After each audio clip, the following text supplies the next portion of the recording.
드리는 기도입니다. 제가 기도하겠습니다. 자비하신 여호와께서 그의 귀를 내게 기울이셨으므로 내가 평생에 기도하리로다.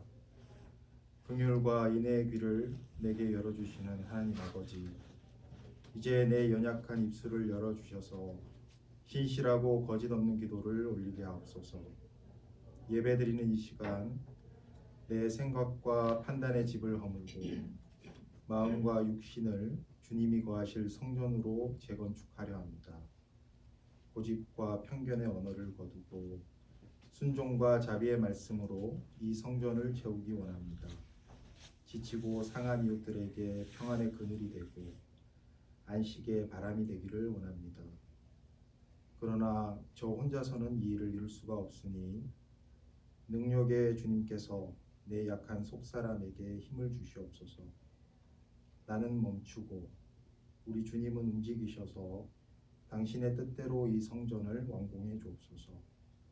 이 예배가 끝날 때에는 주님의 은혜 안에서 살아가는 내 영혼의 존귀함을 알게 하시고 우리 살림교회를 함께 이루는 형제 자매의 존재가 내게 가장 귀한 선물이자 재산임을 기뻐하게 하시며 하나님께서 우리에게 맡겨주신 삶으로 힘을 내어 담대히 나아가게 인도하옵소서. 사랑이 많으신 예수 그리스도의 이름으로 기도드립니다. 아멘.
사랑의 주님, 감사합니다. 오늘 이 예배도 불러주셔서 우리가 함께 예배 드릴 수 있는 이곳에 허락하심을 감사드립니다. 또 말씀들을 기회를 주신 것을 감사합니다. 하나님, 우리가 많은 말씀을 듣고 많은 생각을 하고 그러나 그 생각과 말씀과 모든 방향이 항상 하나님께 있지 않았음을 고백합니다. 하나님, 우리 삶 속에 바쁘다는 핑계와 하나님 우리 삶 속에 많은 다른 걱정과 근심 속에 하나님을 온전히 사랑하지 못하고 온전히 생각하지 못하고 오직 주를 위한 삶을 온전히 살지 못한 것을 고백합니다. 하나님, 오늘 이곳에 나와서 예배 드릴 때 우리 함께 하시사 우리의 마음이 하나님의 말씀 온전히 받아들일 수 있는 그런 마음을 허락하여 주시옵소서. 또한 오늘 말씀 전하실 목사님에게도 함께 하셔서 그 말씀이 우리 가운데 귀한 씨가 뿌려지게 하시고 열매까지 이룰 수 있는 귀한 말씀이 되게 하여 주시기를 주여 간절히 바랍니다. 하나님, 많은 말씀과 많은 들음이 우리 속에 있습니다. 그러나 진정 열매를 맺을 수 있는 하나님 오늘 그런 말씀을 받기를 주여 간절히 원합니다. 하나님, 주님께 도와주셔서 우리에게 들을 만한 귀를 주시고 들을 만한 마음을 허락해 주시기를 주여 간절히 바랍니다.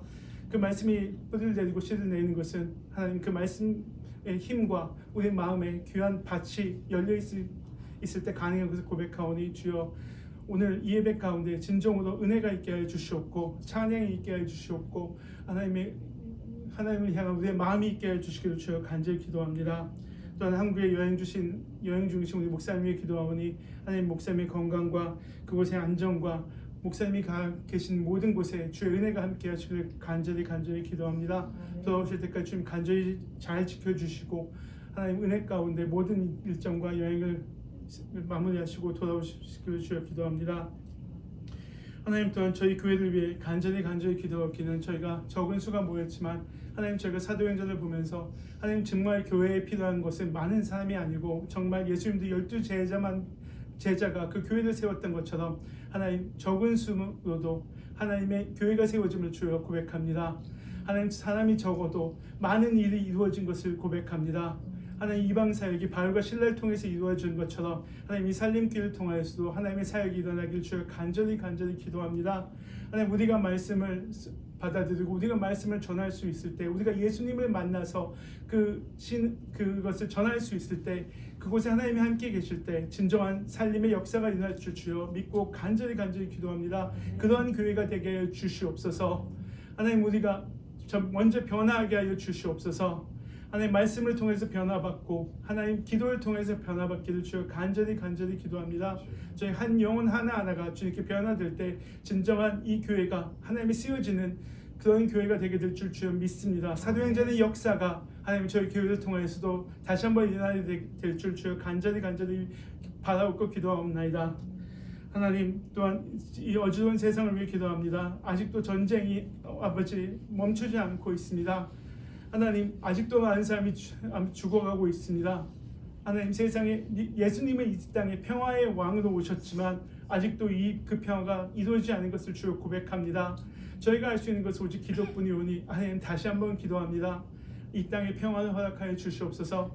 이 땅에 미움이 사라지게 하여 주시옵소서. 진정 사랑의 왕이신 예수 그리스도가 이 땅에 선포되는 역사가 일어나게 하여 주시옵소서. 하나님, 우크라이나의 그 유대 땅에 하나님 진정 샬롬의 역사가 일어나게 하여 주시옵소서. 하나님, 또한 저희 모든 성도들 각자의 사정을 주님께서 아시오니 하나님 병나음의 역사가 저희 성도들 삶 속에 있게 하여 주시옵고, 마음의 상처가 있다면 그 마음의 상처도 고쳐지는 역사가 일어나게 주여 간절히 기도합니다. 멀리 있는 곳에 나가 있는 성도도 있습니다.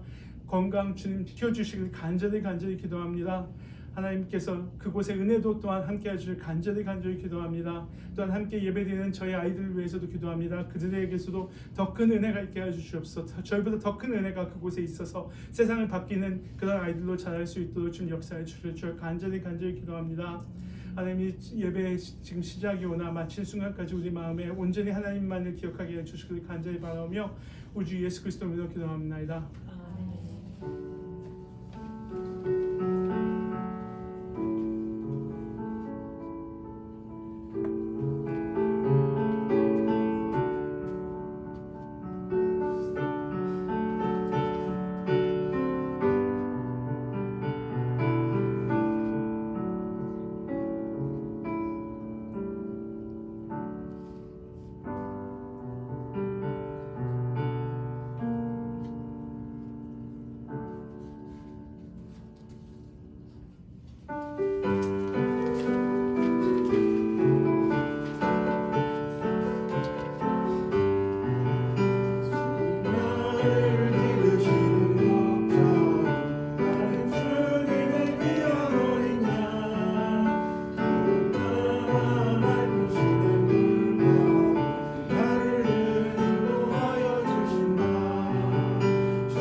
반갑습니다. 우리 이준혁 목사님을 대신해서 오늘 말씀을 여러분과 함께 나누게 된 이준혁 목사님의 친구 이현석이라고 합니다. 이 예배당으로 오기 전에 예배당이 제가 3, 4개월 몇 개월 됐죠, 그죠? 그때 코로나 때문에 장로님도 못 오시고 우리 목사님도 이제 의심 환자로 분류가 돼서 예배를 드릴 수가 없을 때 그때 제가 한번 봤던 기억이 있습니다. 그때 뵀던 분들은 제가 얼굴이 낯이 익네요. 아무튼 반갑습니다. 오늘 기도해 주신 우리 김도영 집사님도 감사드립니다. 그리고 사실 좀 특별한 예배라고 할 수 있죠. 예. 특별한 안내 없이 예배가 진행되는 무언사회로 오늘 예배를 드리고 있습니다. 무언사회에서는 인도자가 제가 아니라 반주자가 인도자가 되는 겁니다. 반주자님께서 반주하시는 대로 예배가 진행이 되는 거니까 얼마나 힘드시겠어요. 여러분들이 기도로 지원을 많이 해주시면 감사하겠습니다. 이 시간에 약 1분 동안 조용히 이 기도를 하는 시간을 갖도록 하겠습니다. 오늘 예배와 말씀을 통해서 하나님의 거룩하고 선한 성품을 닮아가는 저와 여러분과 우리 살림교회가 되게 해주시옵소서라는 기도, 그리고 두 번째는 우리 살림교회가 물질과 기도로 돕고 함께하는 모든 선교지들, 제가 듣기로는 또 봉사활동을 하고 계신다라고 들었는데 그 일들도 순조롭게 하나님의 뜻 안에서 잘 진행될 수 있도록 같이 기도해 주시고, 그리고 지금 우리 김도영 집사님도 말씀해 주셨지만 우리 한국을 방문 중인 이준혁 목사님 가정, 제가 듣기로 10년 만에 미국 와서 처음으로 한국에 가셨다고 들었는데 맞습니까? 저는 거의 매해 나갔는데 제가 좀 부끄럽더라고요. 그래서 가족을 두고 오니까 얼마나 생각을 많이 나겠어요. 저도 그래서 매해 나가게 되고 그랬는데 우리 이준혁 목사님의 한국 방문 여정이 안전하고 기쁨 가운데 이루어질 수 있도록 잠깐 1분 동안 기도하겠습니다.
일 1절과 4절만 하겠습니다.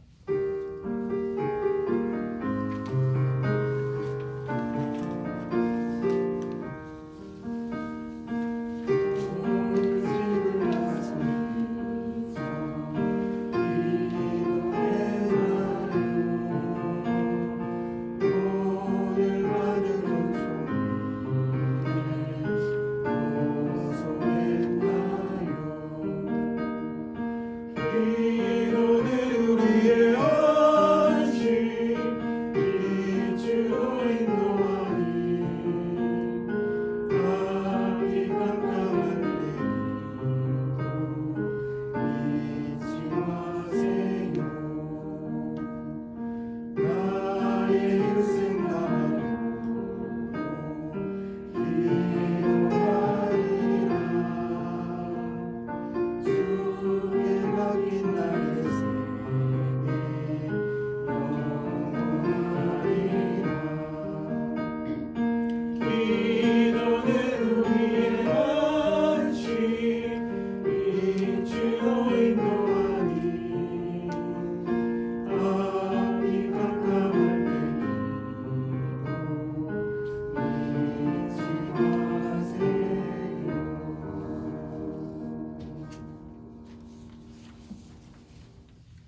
네, 오늘 함께 나눌 말씀은 마태복음 10장 16절 말씀입니다. 신약성경 마태복음 10장 16절 한 절입니다. 다 같이 읽겠습니다. 찾으셨나요? 다 같이 읽겠습니다. 한 절이니까. 자, 시작합니다. 시작. 보라, 내가 너희를 보내니 양을 이리 가운데로 보낸 것 같도다. 그러므로 너희는 뱀같이 뒤에 섰고 비둘기같이 순교하라. 감사합니다.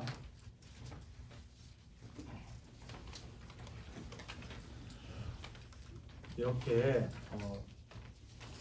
담임 목사님을 대신해서 말씀을 전하는 거는 사실은 그 목적이 간단합니다. 담임 목사님보다 잘할 필요가 없고요. 담임 목사님보다 짧게 하면 안 됩니다. 길게 해야 합니다. 그 두 가지만 잘 지키면 제 소명을 다 하는 거라고 생각합니다. 왜냐하면 제 소명은 이 예배를 통해서 말씀을 통해서 여러분들이 우리 이준현 목사님을 더 깊이 그리워하고 아끼고 또 이준현 목사님의 말씀을 사랑하게 된다라고 하면 제 소임을 다한 거기 때문에 제가 잘할 필요가 없어요. 얼마나 마음이 편합니까 제가, 그죠? 네. 그리고 길게 하는 건 자신 있죠. 원래 정리가 안 되고 예배를 말씀이 이렇게 오거나이즈가 잘 안 돼 있는 설교자일수록 말씀은 길어지기 마련입니다. 제가 딱 그 타입이기 때문에 그 두 가지는 제가 자신 있죠. 그럼에도 불구하고 저와 함께 나눈 말씀을 통해서 은혜를 받고자 하시는 또 길을 찾고자 하는 분들이 있다면 저는 감사한 마음으로 여러분과 함께 이 말씀을 나누도록 하겠습니다. 우리가 좀 전에 주를 주는 나를 기르시는 목자라는 찬양을 함께 불렀습니다. 제가 1년에 어떤 절기에 상관없이 가장 많이 부르는 찬양 가운데 하나가 바로 이 주는 나를 기르시는 목자라는 찬양입니다. 예전에도 그랬고 지금도 그렇지만 이 찬양이 주는 어떤 목가적인 그런 이미지, 그리고 무엇보다도 강력한 이 구속의 의미가 제게 늘 큰 위로가 되고 힘이 되는 것을 느낍니다. 아마 여러분도 그렇지 않을까 생각이 드는데요. 주는 나의 좋은 목자, 또 나는 그 품에 안긴 양, 혀를 따라 꼴을 먹여주시니 내게 부족함이 전혀 없어라. 좋은 목자를 만나서 맹수들의 위협으로부터 안전하고 또 혀를 따라 내가 먹거리를 구하거나 걱정할 염려가 없이 늘 신선한 꼴을 내게 주시는 분을 만나 먹고 그 품에서 뛰어놀고 그래서 살이 적당히 포동포동 찌고 그래서 삶의 부족함이 전혀 없는 양의 모습이 그리스도 안에서 살아가는 사람들이 생각하고 바라는 가장 이상적인 모습 아니겠습니까? 이것이 바로 크리스찬들이 이야기하는 케어의 본질입니다. 보살핀다 혹은 보살핌을 받는다라고 하는 본질적인 의미가 우리가 부른 이 찬양 속에 다 담겨 있는 거죠. 복음의 울타리 안에서 하나님의 손 안에서 살아가는 사람들의 안정과 풍요와 삶의 활기를 확증해 주는 말씀 혹은 그 찬양이 바로 우리가 부른 찬양입니다. 사무엘상 25장 29절에는 아비가일이라는 여성의 이야기가 나오는데 혹시 여러분 알고 계십니까? 아비가일이 남편이 누구였죠? 나발이라고 합니다. 다윗이 사울 왕에게 쫓겨서 나발을 찾아왔는데 이 나발이 한때 다윗의 은덕을 입어서 안전을 구할 수가 있었던 사람이죠. 그래서 다윗이 그 덕에 자기도 좀 먹고 살 수 있는 길이 열릴까 해서 나발을 찾아와서 도움을 요청했는데 나발이 그 도움을 이런저에 거절을 하죠. 다윗이 어떻게 됐겠습니까?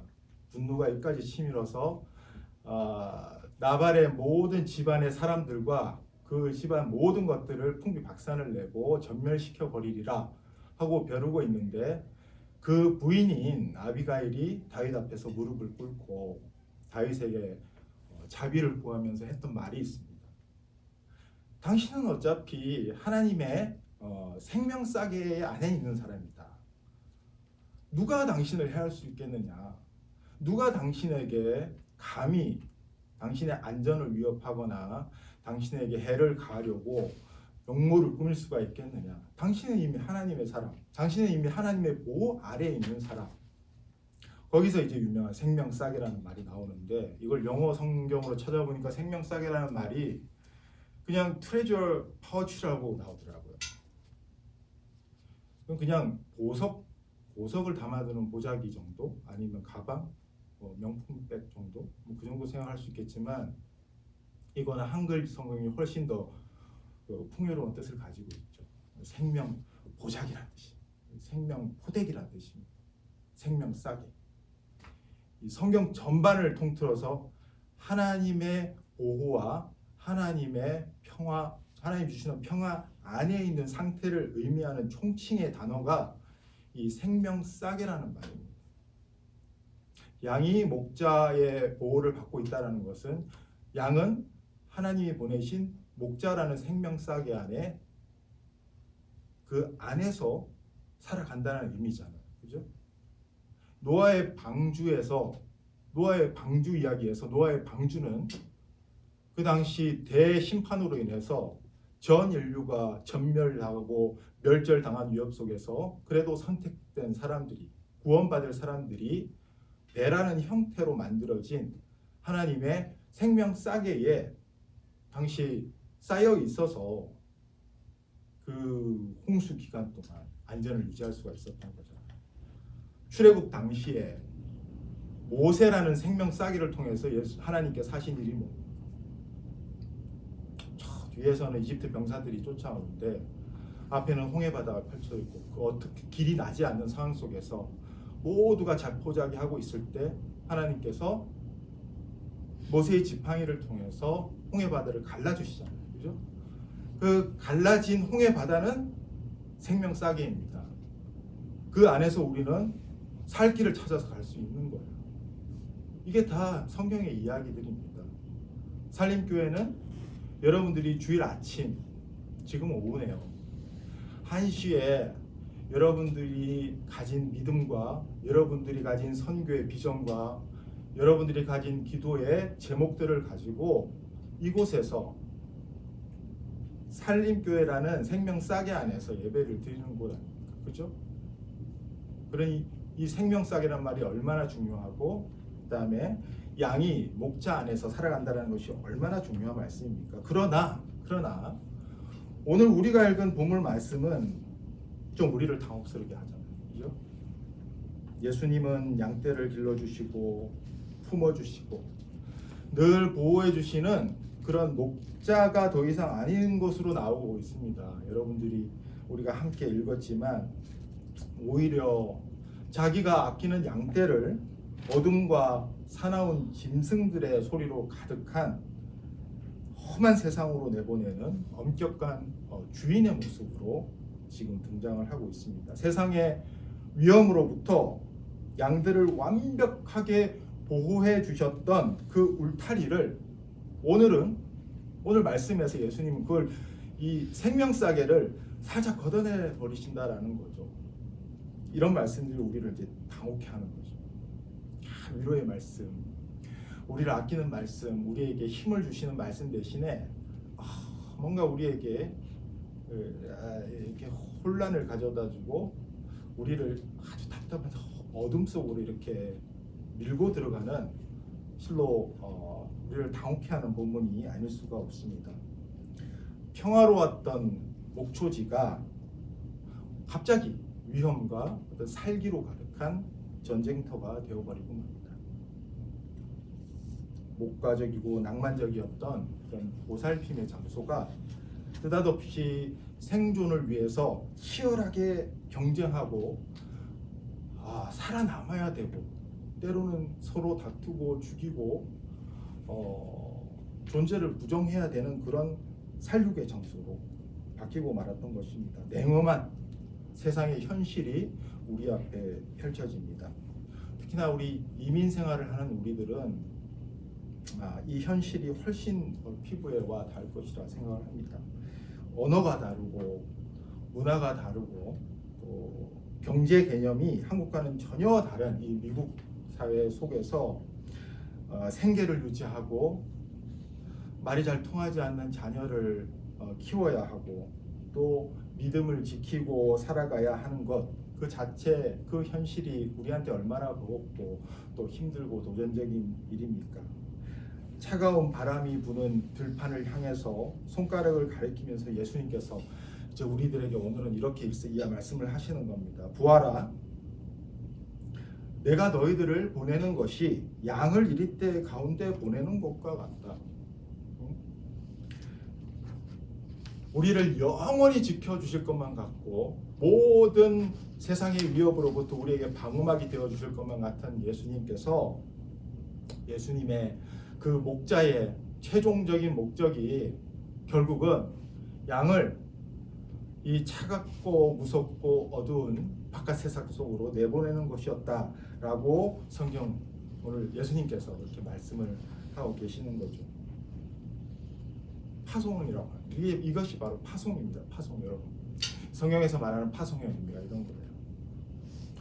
잘 챙겨주고 먹을 거 다 갖춰주고 돈 잘 여비 잘 챙겨서 안전한 길이 이곳이고 그리고 이쪽은 절대 말 가선을 안 되고 이런 모든 것들이 다 담겨있는 지도를 건네주시는 것이 아니라 예수님께서 우리에게 하시는 말씀은 자 나가라.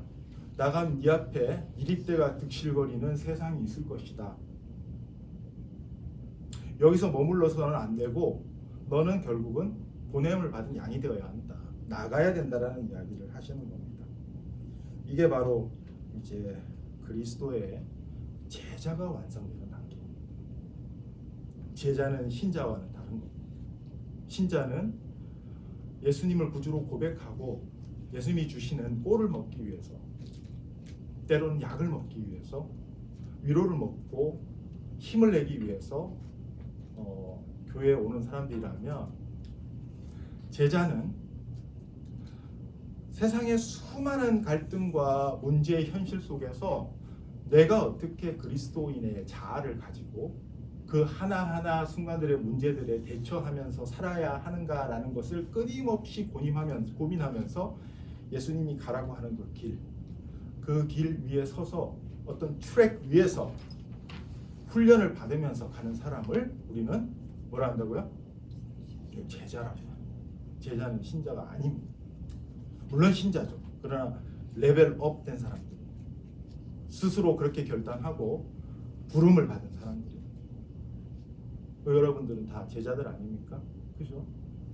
제자는 시간이 지난다고 되는 게 아니라 믿음의 양이 축적되면서 그리고 그 하나님으로부터 받은 은총의 양이 축적되면서 자발적으로 스스로 되어야겠다는 생각과 하나님의 결정에 의해서 만들어지는 사람들이 바로 제자들입니다. 양 한 마리 한 마리의 이름, 양이 어디에 있는가를 늘 찾고 또 염려하면서 양 한 마리를 잃어버렸을 때 99마리를 다 포기하면서까지 양 한 마리를 찾아 헤맸던 이 예수님께서 이제는 그 되찾은 양을 어떻게 하신다고요?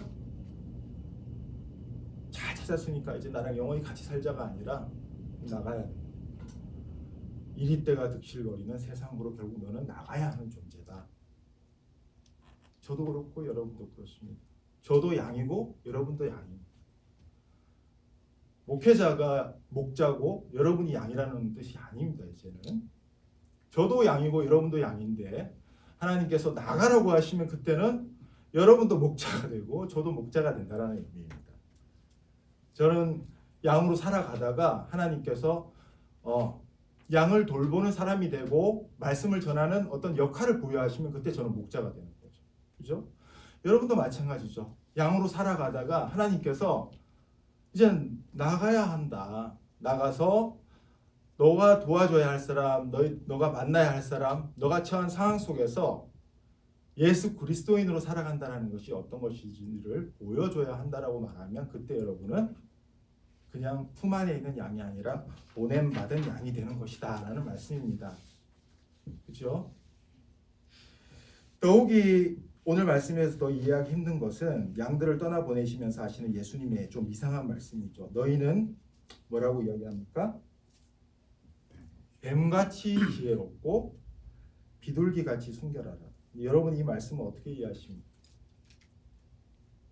내 안에 뱀과 비둘기를 함께 품고 여러분 살아갈 수 있습니까? 뱀의 특성이라는 것이 사실은 성경에서도 뭐 창세기에서부터 시작된 거지만 상당히 교활하고 속이고 유혹하고 사람을 혼동케 하는 그런 특성을 가진 동물이자 그런 부정적인 이미지로 우리 모두가 알고 있고 실제로 성경의 많은 저자들도 그렇게 뱀을 사용했지만 예수님은 그렇지 않습니다. 뱀같이 지혜로워야 한다고 이야기하지 않습니까? 그렇죠? 뱀같이 지혜로워. 이 말씀이 무슨 말씀입니까? 뱀같이 지혜로워야 합니다. 예수님은 우리한테 좋다고 하는 건 이렇게 약간 부정적인 것도 이렇게 갖다 쓰시는 분이니까 누룩이라는 것도 사람들은 다 싫어했던 거지만 예수님은 누룩을 통해서 부풀어지는 복음의 확장성을 이야기하지 않았습니까? 그죠?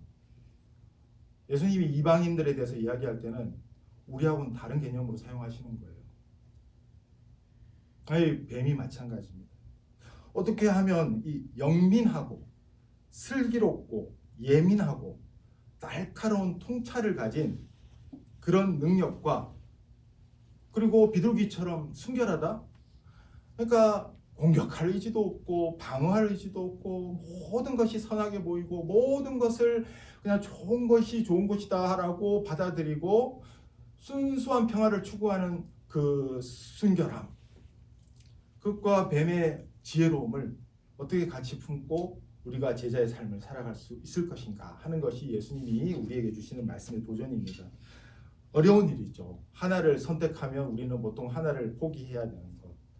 하나를 하겠다고 결정을 하면 반드시 다른 하나를 희생해야 되는 것이 이렇게 지혜로운 것과 그리고 순수한 것, 이것을 같이 가는 것이 그만큼 어렵다는 걸 우리 여러분도 잘 알고 계시지 않습니까? 근데 제자의 길은 이 지혜와 순수함을 내 삶에서 통합을 시켜야 되는 매우 고되고 어려운 훈련의 과정입니다. 젖먹이 때의 양의 단계를 벗어나서 이제는 예수님이 주시는 더 단단한 음식을 먹고 소화시키고 두 발로 서서 바람 부는 세상 속으로 나가서 갖가지 갈등과 문제의 상황 속에서 뱀 같은 지혜와 순수함으로 살아가라라고 부름을 받은 사람들이 바로 우리들입니다. 예수님은 이 지혜롭다라는 것과 슬기롭다라는 것과 순수하다라는 것을 분리시키지 않습니다. 이것이 이리대로 가득한 세상 속에서 그리스도인이 살아갈 수 있는 유일한 영적인 힘이다라고 예수님께서 말씀을 하십니다. 그리스도인의 슬기로움이 세상의 영악함을 따라가지 않을 수 있는 이유가 어디에 있겠습니까? 그것은 순수함이라고 하는 것이 그 방향성을 잘 잡아주기 때문에 그래야만 지혜로움이 타락하지 않습니다. 그렇지 않을까요? 반대로 그리스도인이 세상의 악한 속성과 구조적인 문제들 또 추악한 면들을 다 이해하고 통찰하면서도 사랑을 잃어버리지 않고 염세주의적인 회의주의자가 되지 않을 수 있는 이유는 하나님의 은총이라고 하는 삶의 근원이 되는 선물을 항상 기억하면서 살아가기 때문에 가능한 것입니다. 순수함이다라는 것은 하나님의 은혜를 항상 기억하고 있다는 뜻입니다. 잊어버리지 않고 매순간 기억한다는 의미고, 지혜라는 것은 그 순수함이 올바르게 발현될 수 있는 바른 길을 찾는다는 모든 것의 겉과 속을 다 들추어낼 수 있는 지혜를 가진 사람이 사랑이 없다고 생각해 보십시오. 그럼 그 지혜가 무슨 소용이 있겠습니까? 세상의 속임수에 놀아나지 않으려고 세상의 방식과 세상의 길, 방향대로 결국은 사람들과 힘을 겨루다가 자기가 미워하는 사람들과 똑같이 되어버리는 그런 사람들 우리도 많이 발견하고 주위에도 있지 않습니까? 결국 양이 이리가 되려다가 고꾸라뜨리는 그런 현실이 얼마나 많이 있습니까? 세상에 가득한 그런 이리때 때문에 사랑이 더 어떻게 보면 긴급하고 절박하게 필요하다라는 것을 아는 것이 그것이 순수함인데 이리때하고 싸우다가 결국 이리때가 되어버리는 거예요. 예수님이 우리를 세상으로 파송하신 이유는 바로 여기에 있습니다. 목사님 말씀이 어렵습니다. 너무 어려워요. 여기서 이제 조금 여러분들이 듣다가 막혀버리는 그런 순간이 찾아올 것 같아서 제가 좀 더 쉽게 말씀드리겠습니다. 그냥 이거 하나를 꼭 기억하시면 좋겠어요. 다른 말씀은 다 잊어버리더라도 오늘 말씀에서 저와 함께 같이 해보겠습니다. 이거 한 가지만 꼭 기억하십시오. 따라해 보실까요? 지혜는 순수함에 방향을 부여하고 순수함은 지혜에 동기를 부여한다. 요것만 기억하시면 오늘 말씀 다 잊어버려도 될 것 같아요. 뱀같이 지혜롭고 비둘기같이 순수하라는 말은 이 두 가지를 제자의 길 위해서 함께 통합하면서 살아가라고 하는 하나님의 명령, 예수 그리스도의 명령이신 파송의 명령이신데 그것은 순수함과 지혜로움을 함께 품고 살아가고 그 어느 하나도 포기하지 않는 것입니다. 지혜는 순수함에 무엇을 부여한다고요? 벌써 잊어버렸네요. 방향을 부여한다죠. 방향성. 순수함은 지혜에 무엇을 부여한다고요? 동기를 부여. 모티베이션이 된다라고 하는 겁니다. 지혜로운 자가 순수함을 잃으면 뭐가 되나요? 교활한 모사꾼이 되는 겁니다. 사람이 순박하기만 하고 지혜가 없고 분별력도 없고 위험도 감지하지 못하면 뭐가 되나요? 바보가 돼요. 바보가 돼요. 기도할 때 지혜롭기만 하면 하나님 앞에서 끊임없이 자기 손익 계산만 하는, 그래서 끊임없이 하나님 앞에서 때만 쓰는 사람이 되어버립니다. 근데 기도할 때 순수하기만 하면 어떻게 되나요? 중언부언하고.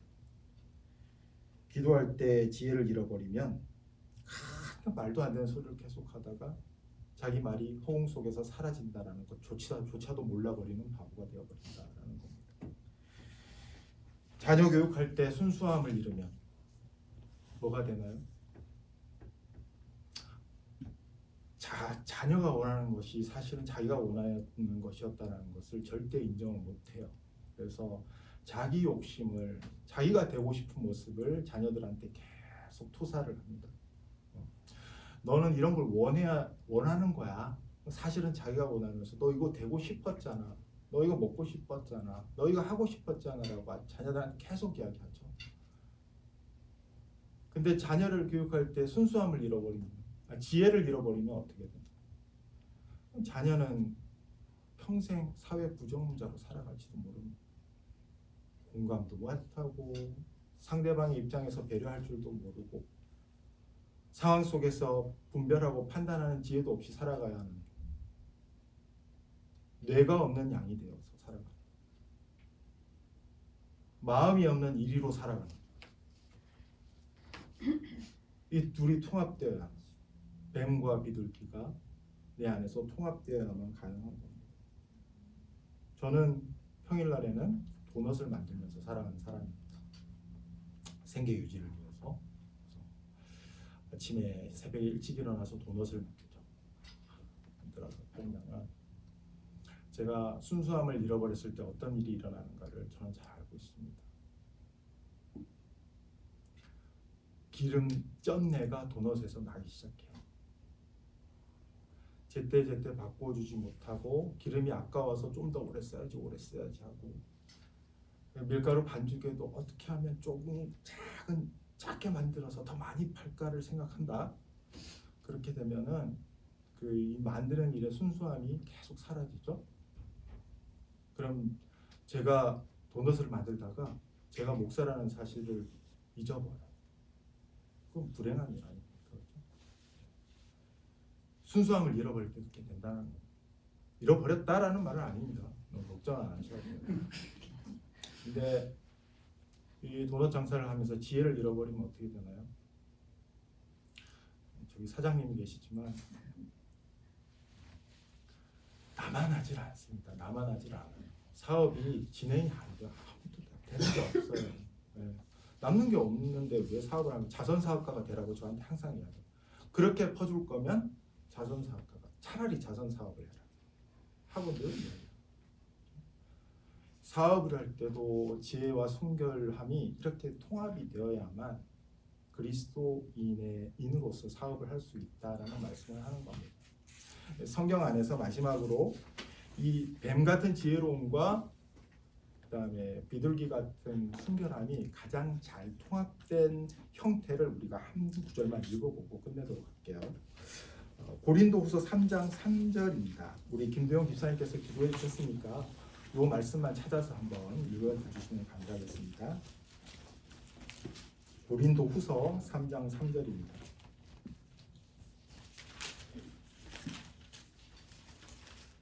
너희는 우리로 말미암아 나타난 그리스도의 편지니 이는 목으로 쓴 것이 아니요 오직 살아계신 하나님의 영으로 쓴 것이며 네. 또 돌판에 쓴 것이 아니요 오직 육의 마음판에 쓴 것이다. 사도 바울 선생님은 아무리 생각해도 저는 예수님보다 표현력에 있어서는 더 월등한 분이라는 생각을 많이 하죠. 물론 우리 삶의 구주 되시는 예수님이 모든 것 위에 계시지만 적어도 문학적인 면에 있어서는 사도 바울은 예수님을 능가합니다. 이건 진실이에요.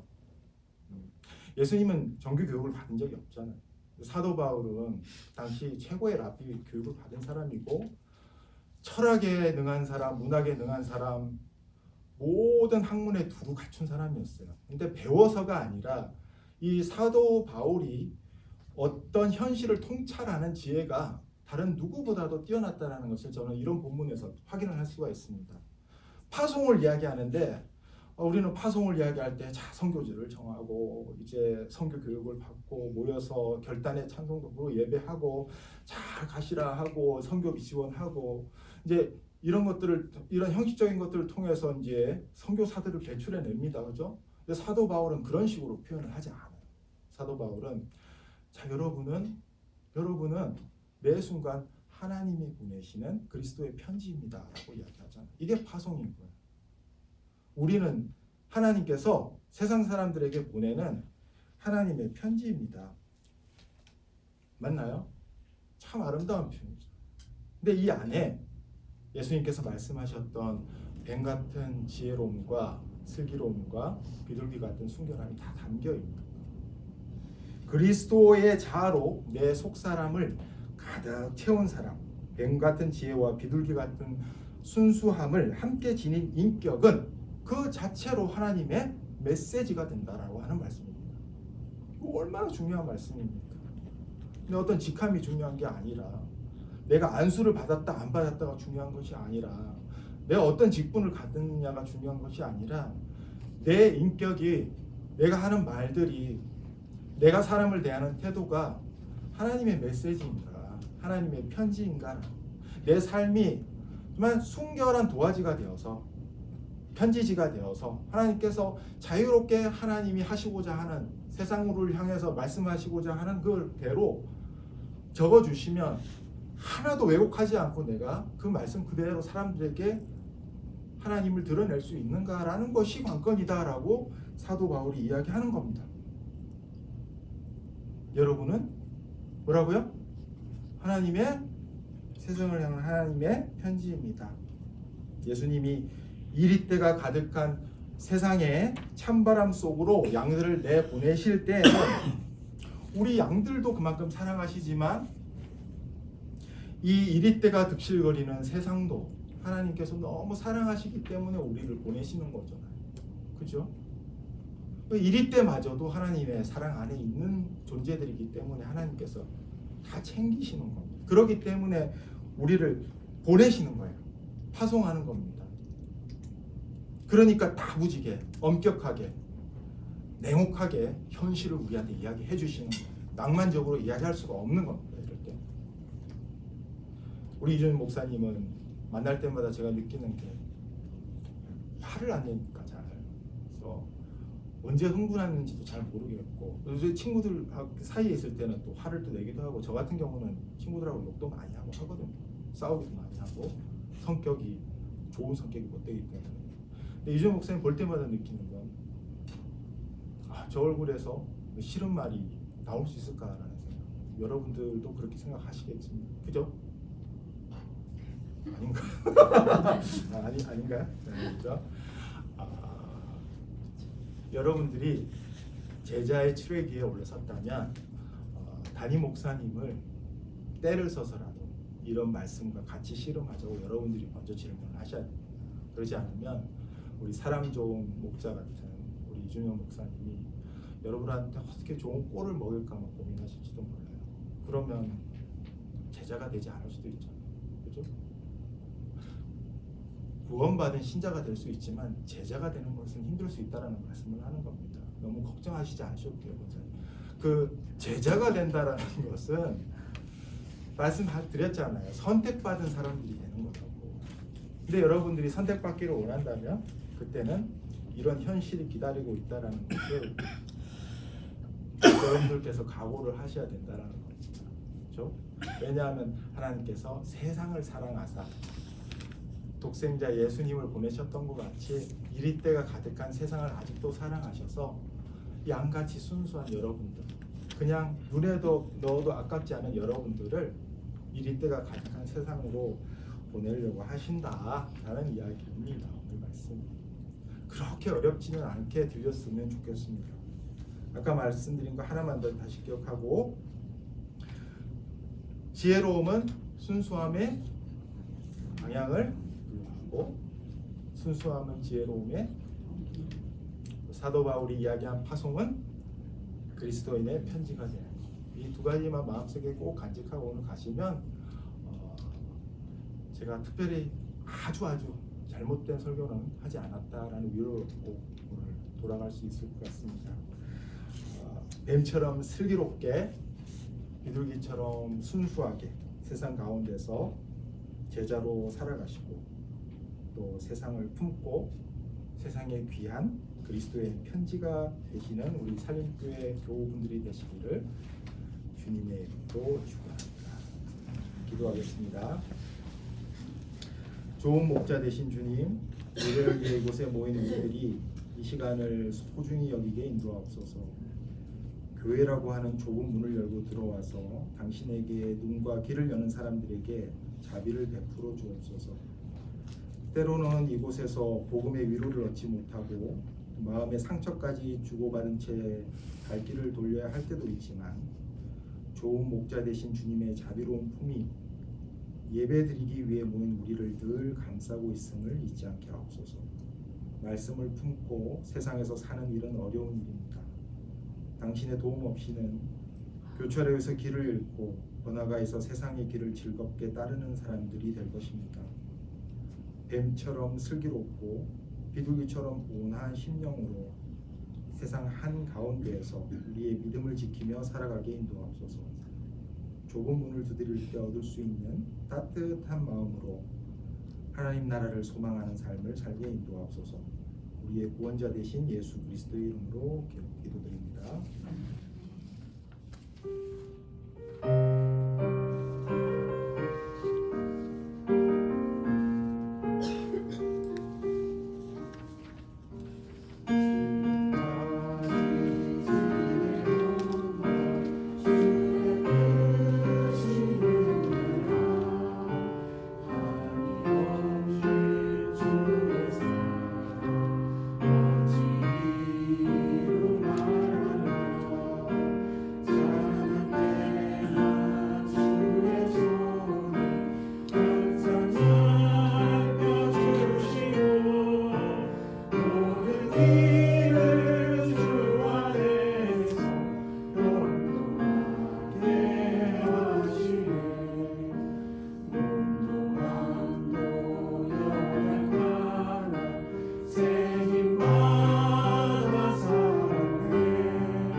마치기 전에 마지막 광고 말씀드립니다. 예배 후에 좀 다과 모임이 있나요? 네.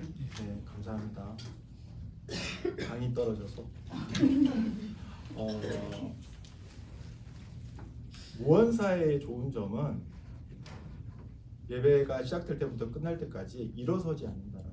저는 지금 요즘 이제 찬양 예배라고 해서 컨템포러리 처치 혹은 그런 워십을 몇 번 가봤는데 일어서는 게 너무 힘들어서 못 가겠더라고요. 물론 제가 일어서 있는 것 자체가 힘든 건 아니에요. 저 운동하기 때문에. 근데 연세 드신 분들이나 많은 분들이 일어서지 않으면 마치 죄인처럼 앉아 있는 게 너무 싫더라고요. 안 일어서도 되는 게 너무 좋죠. 왜 일어서야 되나? 그러나 마지막 찬송 부를 때는 예의상, 하나님에 대한 예의상, 우리 모두에 대한 예의상, 공동체에 대한 예의상 일어나서 마지막 찬송을 부르고 끝을 내도록 이렇게 하겠습니다. 혹시 광고하실 더 다른 말씀 있으신가요? 목사님 없으신가요? 네. 이준현 목사님의 동향, 꼭 알아야 되는 위급 상황, 급전 필요하다는 한국에서 그런 소식 없나요? 그냥 안 받아도 돼요. 그런 거는 꼭 알아서 잘 오시겠죠. 유전 목사님이 그립지 않으십니까? 그렇죠. 제 소임을 당한 겁니다. 네, 다른 말씀하시면 안 됩니다. 나중에 제가 마지막 축복 기도하고 이때는 일어서 주시면 제가 짧게 기도하고 마치겠습니다. 사랑이 많으신 주님, 얼마나 소중한 시간입니까? 세상에서 차가운 세상 속에서 살아가기도 바쁘고 자녀 키우기도 바쁘고 내일 처리하기도 바쁜데 이렇게 하나님께서 부르신 곳에서 하나님의 말씀을 함께 묵상하면서 그냥 보호 안에 있는 사람이 아니라 보호 아래만 꼴을 먹는 양이 아니라 하나님이 가라고 하시는 곳을 향해 보냄받는 양이 되기 위해서 이 자리에 함께하는 우리 삶교회 교우분들이 하나님께서 얼마나 어렵게 보이시겠습니까? 지금부터도 계속 같은 복으로 함께 해주시고 그 가정 위에 평화의 평화를 더해주시고 사업 위에 번영을 약속해주시고 설사 문제가 있더라도 뱀 같은 지혜와 비둘기 같은 순결함으로 모든 험난한 일들을 하나님의 복음 안에서 다 형통하게 스스로 이루고 해결해 나가는 우리 부름받은 하나님의 편지가 되기를 원하는 우리 산림교회 교우분들을 위해 성부, 성자, 성령 삼위일체 하나님께서 앞으로 영원토록 매 순간순간 함께 하시기를 간절히 축원하옵나이다.